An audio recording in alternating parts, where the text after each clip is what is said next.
Эфир Абхазского телевидения продолжается, и вы смотрите информационный выпуск Камшикшара. Здравствуйте. Сегодня в выпуске. Сотрудничество по реализации программ в сфере сельского хозяйства, образования и культуры обсудил президент Аслан Бжани с представителями Фонда «Национальное интеллектуальное развитие». С нового года двум категориям граждан, имеющим особые заслуги перед Родиной, будут повышены пенсии на 2000 рублей. Репортаж заседания сессии парламента. Первая леди Абхазии поздравила с наступающим Новым годом воспитанников вспомогательной школы. В республике продолжаются предновогодние акции. Президент Аслан Бжани встретился с представителями Фонда «Национальное интеллектуальное развитие». Обсуждались вопросы сотрудничества по реализации программ в сфере сельского хозяйства, образования и культуры. Российские специалисты готовы предложить республике передовые биотехнологии, которые помогут увеличить урожайность, а также создать отдельную программу по выращиванию цитрусовых и подготовке абхазских специалистов. Министр сельского хозяйства Беслан Джопу отметил, что республика нуждается в аграриях, и ведомство работает в тесном контакте с российскими коллегами. Все инициативы и программы, озвученные в рамках встречи, стороны договорились переводить в практическое русло уже с начала следующего года. Это отрасль важная. Сельское хозяйство – это отрасль важная и в Российской Федерации, и не менее важно у нас здесь в Абхазии. После туризма это вот второй акцент мы делаем на сельском хозяйстве. И, конечно же, те показатели, которые у нас были в советское время по выращиванию культур, особенно цитрусовых, они в советский период превышали в 4-5 раз. И деревья у нас уже устарели. Поэтому все, что вы говорите, это очень интересно. Все, о чем вы говорите, не просто может быть, оно должно быть применено здесь в отношении особенно цитрусовых культур.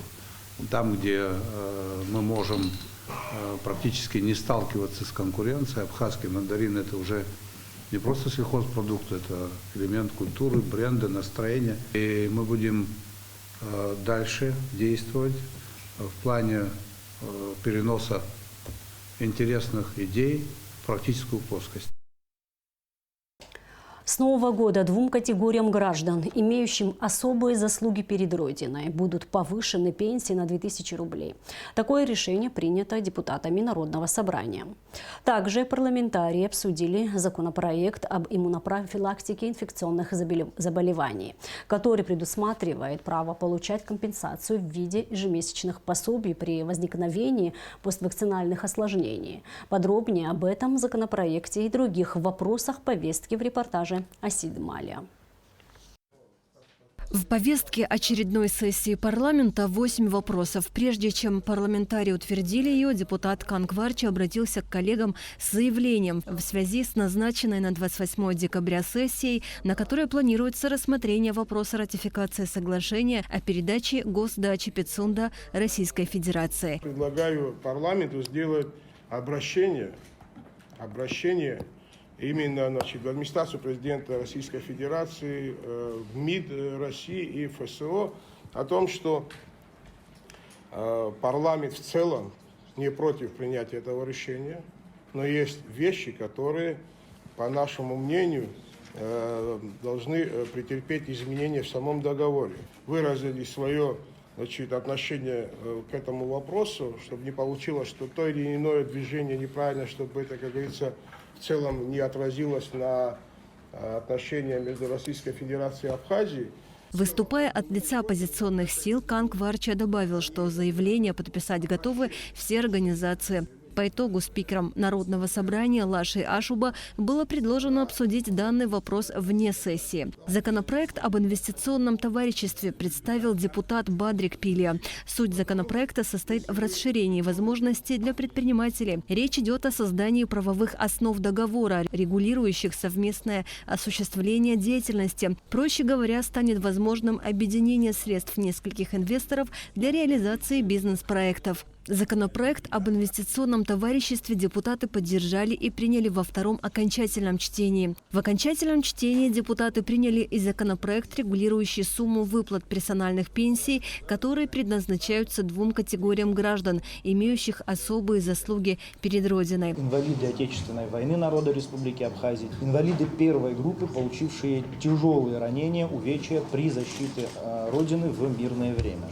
В соответствии с вышеуказанным законом пенсию получат 104 человека, из них получатели пенсий по категории. Персональный пенсионер 73 человека, семья умершего персонального пенсионера 31 человек. Внесенные изменения позволят повысить пенсию этим категориям на 2000 рублей. Ранее персональная пенсия составляла 10 тысяч рублей и не повышалась с 2013 года. Изменения в закон о персональных пенсиях вступают в силу уже с января следующего года. Андрей Барцец представил поправки в законопроект о статусе военнослужащего. Как пояснил Барцец, законопроект предусматривает основы государственной политики по социальной защите военнослужащих. Сам по себе закон устанавливает основы государственной политики по социальной защите военнослужащих.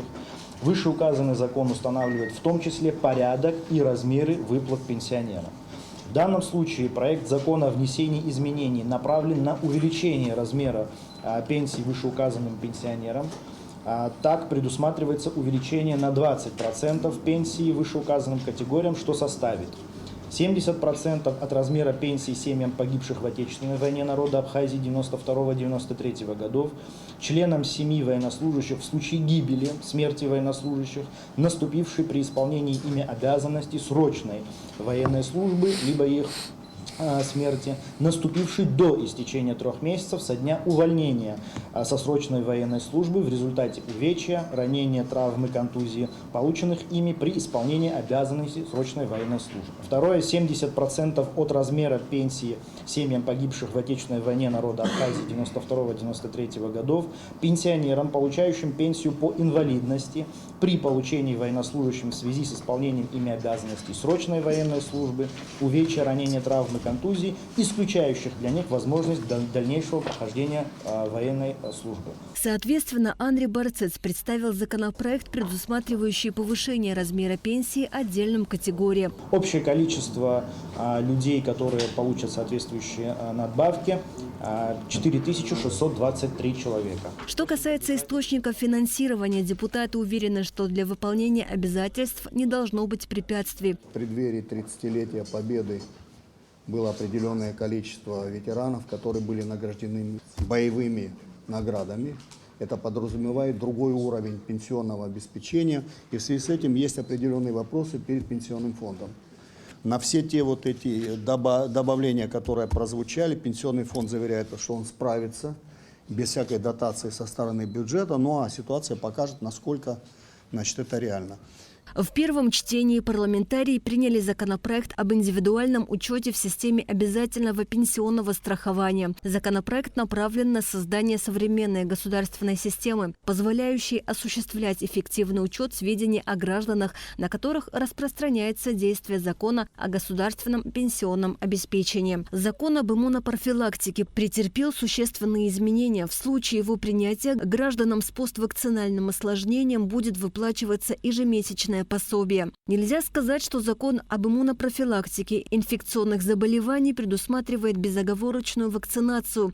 Напротив, у родителей малолетних детей или уже у совершеннолетних граждан по-прежнему есть возможность отказаться от прививки. Однако теперь появились новые условия, которые влекут за собой отказ от вакцинации. В законе оговорено, что влечет за собой отказ от прививок, включая временный отказ, например, в приеме в образовательные и оздоровительные учреждения. Вот сейчас есть определенная напряженность с коклюшем детским, да? Естественно, ребенок, который не имеет прививку от коклюша на период объявления данной эпидемии, допущен в образовательном учреждении не будет. Это как пример просто. Данный законопроект приняли в первом чтении. После обсуждения последнего земельного вопроса по повестке парламентарии продолжили работу уже без участия журналистов. Следующая парламентская сессия намечена на 28 декабря. Асида Малия, Заур Кварчия, Абхазское телевидение. Днем 25 декабря в Гагре загорелось помещение торгового центра «Континент». Пожар тушили 5 пожарных и 1 спасательный расчет ПСО Гагры. Как сообщает пресс-служба МЧС, пламя было ликвидировано, а причины возгорания устанавливаются. В селе Нижняя Шера Сухумского района в нежилом помещении обнаружена майнинг-ферма. Изъяты 23 аппарата. Далее оперативная съемка МВД. Сотрудники Управления экономической безопасности и противодействия коррупции МВД Абхазии реализовали оперативную информацию, в результате чего при осмотре участка местности в селе Нижняя Шера Сухумского района в нежилом помещении, оборудованном охранными системами, обнаружили майнинг-ферму. Совместно с сотрудниками Госстандарта Республики 23 аппарата по добыче криптовалюты были отключены от энергосети и изъяты. В отношении владельца оборудования Ардзенба Лианы Зауровны применены меры административного взыскания. Оборудование помещено на склад Государственного комитета по стандартам, потребительскому и техническому надзору.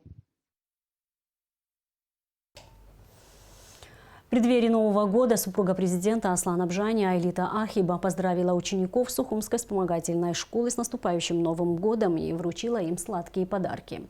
Учащиеся школы встретили Айлиту Ахиба с букетом цветов и новогодними стихотворениями. Сладкие подарки от имени супруги президента также были отправлены учащимся Тамышской школы, Колдахварского, Чемчирского, Сухумского интернатов и в один из столичных детсадов. Подробности в репортаже Гугоцы Вардания. С утра в стенах вспомогательной школы оживленно. Дети с нетерпением ждут первую леди, которая традиционно в преддверии Нового года поздравляет с наступающим праздником школьников страны в разных районах республики. У входа в образовательное учреждение Айлиту Ахиба встретили директор Виктория Таркил и начальник управления образования столичной администрации Астанда Таркил. Дорогие дети, хочу вас поздравить с наступающим Новым годом. Вы все любите этот праздник, и поэтому по устоявшейся традиции взрослые дарят детям подарки, поздравляют. Моя семья вас тоже хочет поздравить, вручить сладкие подарки.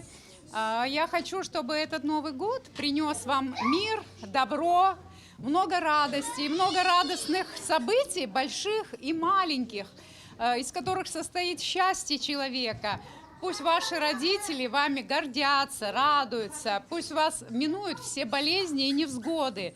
Мы, взрослые, сделаем все, чтобы как-то вам в этом помочь. И надеюсь, следующий год будет для вас очень счастливым, мирным и замечательным. Я вас всех люблю. Теплые и жизнерадостные они общались, фотографировались, а потом каждый из них получил подарок из рук первой леди.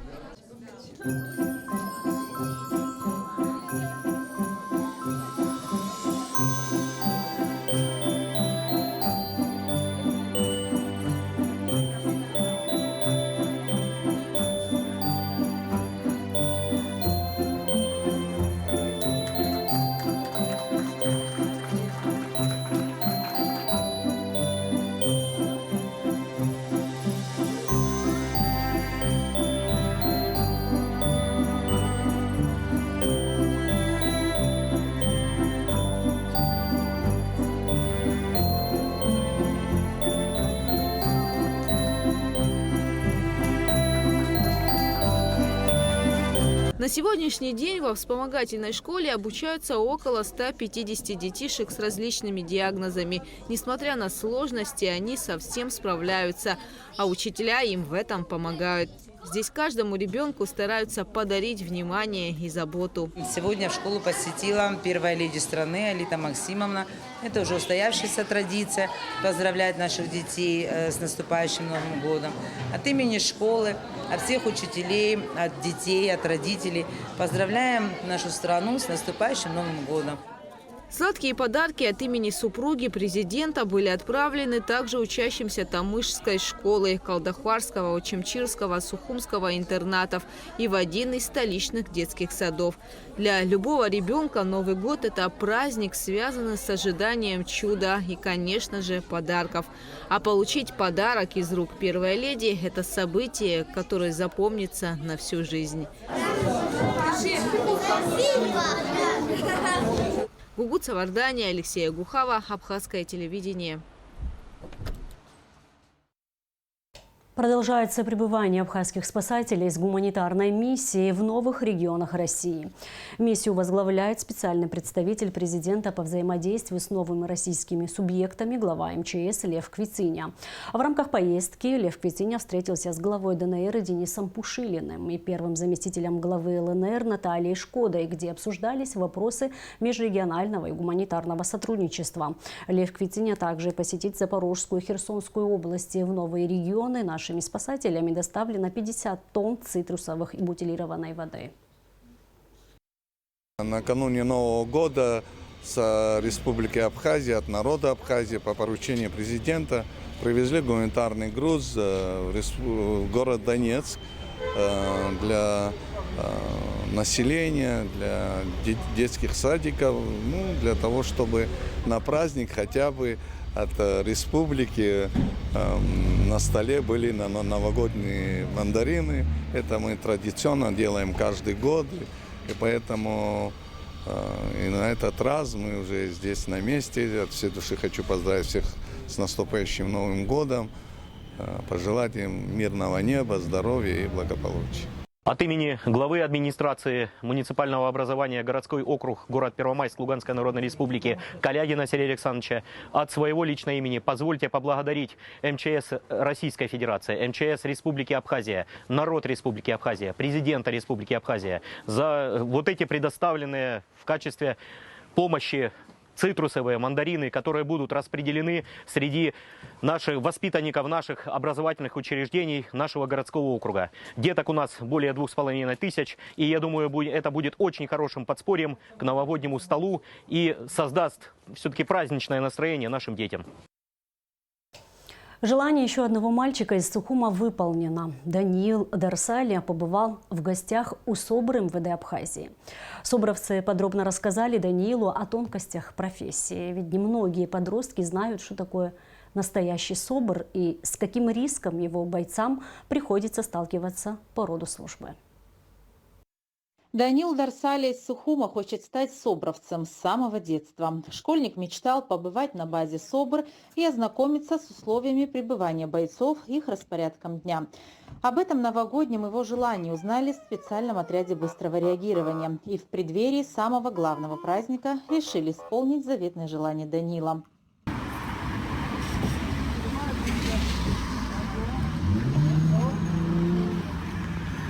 По дороге в СОБР сотрудники отряда пообщались с Данилом, узнали, в каком классе он учится, рассказали, что для того, чтобы стать собровцем, необходимо хорошо учиться, получить высшее образование. В ходе экскурсии по базе спецотряда Данилу рассказали об одной из мужественных профессий, об особенностях службы в спецназе, о задачах, стоящих перед подразделением. Знакомство с профессией начали с оружейной комнаты. Школьнику рассказали, какое вооружение имеется у сотрудников СОБР и как его правильно эксплуатировать. Пистолет Макарова, для поражения живой силы противника, руки пистолет. То есть, видишь, у нас сейчас он размылся. Его идет и какой-нибудь случай. Ну, пока не вставлять не будем, когда к нам придешь, видите, все. Далее экскурсию продолжить решили в специальном обмундировании. На Данила надели берет, а вот маскхалат собровца школьнику подарили на вырост. Данил, поздравляю тебя с наступающим Новым годом. Хочу пожелать тебе всего прекрасного, замечательного, чтобы все твои желания, мечты сбылись в этом году. Чтобы ты хорошо учился, окончил школу, слушался своих родителей, занимался спортом. И мы будем тебя рады видеть в нашем подразделении. Я мечтал собровскую форму. Следом школьнику показали автопарк. Внимание Данила привлек бронетранспортер. Школьнику рассказали, как устроена боевая машина, из чего она состоит, как ею управлять. Мальчика усадили в кабину БТР на место командира.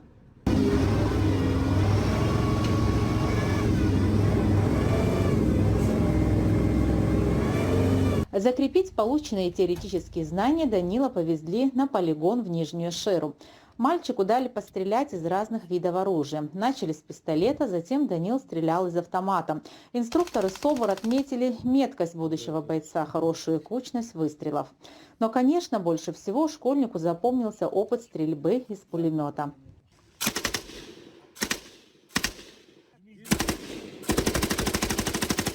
Собровцы подробно рассказали Данилу о тонкостях профессии, ведь немногие подростки знают, что такое настоящий СОБР и с каким риском его бойцам приходится сталкиваться по роду службы. У многих из них лишь общее представление, сложившееся из теленовостей. Данил, не скрывая эмоций, благодарил бойцов спецотряда за проведенный с ними день. Я очень давно хотел поступить в профессию СОБР. И моя мечта, хотел я приехать на полигон, пострелять, покататься на БТРе, посмотреть, как это, как они стреляют. И моя мечта сбылась. Я рад, что Дедушка Мороз исполнил мое желание, и это был самый лучший день. В завершении программы школьника отвели в столовую, где накормили вкусным и сытным обедом настоящего бойца. Как отмечает руководство СОБР МВД, такие мероприятия проводятся на плановой основе. При возможности сотрудники Министерства внутренних дел рады видеть у себя в гостях юных ребят, дабы познакомить со спецификой службы в правоохранительных органах. Возможно, кто-то из них в будущем выберет для себя эту интересную и непростую профессию. В преддверии Нового года Торгово-промышленная палата Абхазии провела традиционную акцию «Наши дети» и подарила настоящий праздник воспитанникам Калдахарской школы-интерната. Детей ждала насыщенная программа, праздничное угощение и, конечно же, подарки. Репортаж Лауры Капш. Новый год – время настоящих чудес, подарков и исполнения желаний, и праздник должен прийти к каждому ребенку, независимо от его социального положения. Поэтому ежегодно в преддверии самого волшебного времени в году многие организации и учреждения республики организовывают благотворительные акции. Вот уже 10 лет Торгово-промышленная палата Абхазии проводит новогоднюю акцию «Наши дети». В этом году ТПП устроила праздник 55 учащимся Калдахарской школы-интерната. Программа началась с посещения главной елки страны.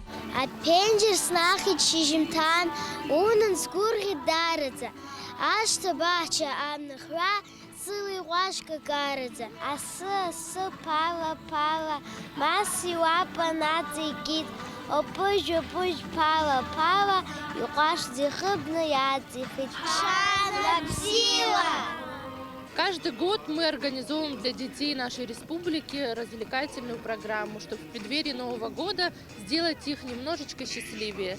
В этом году мы решили пригласить детей из Калдахарской школы-интернат. В преддверии Нового года хотим поздравить всех детей нашей республики с наступающим Новым годом и пожелать им мира, добра и здоровья. Дети воспринимают Новый год гораздо ярче. Они еще верят в сказку и в то, что любая мечта сбывается. Тут очень красиво, можно погулять, пофоткаться.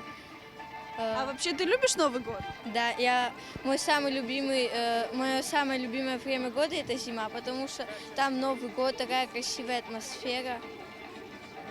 А какое желание ты загадала на Новый год? Я попросила шкатулку на Новый год для колец и для сережек.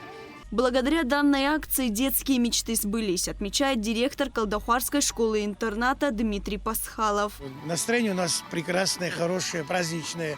Любой праздничный день для детей – это какой-то особый праздник, особый день. Школа находится на полном государственном обеспечении. Обеспечение на сегодняшний день очень хорошее. Что касается питания, у нас функционируют спортивные секции, футбол, баскетбол, волейбол, тяжелая атлетика, борьба. От главной елки школьники отправились в Абхазский драматический театр, где они посмотрели премьеру новогоднего спектакля «Снегурочка». Спектакль очень понравился детишкам, а после представления они пообщались и сфотографировались с актерами. У них также была возможность поближе рассмотреть красочные костюмы персонажей сказки. Далее дети отправились в кафе «На бегу». Здесь для них был организован настоящий праздник с аниматорами. Детишки вкусно пообедали и перешли к развлечениям. Игры, конкурсы, веселье, танцы, песни, стихи. Одним словом, они смогли пошалить, побегать и порезвиться. Конечно же, с наступающим праздником школьников пришли поздравить Дед Мороз и Снегурочка.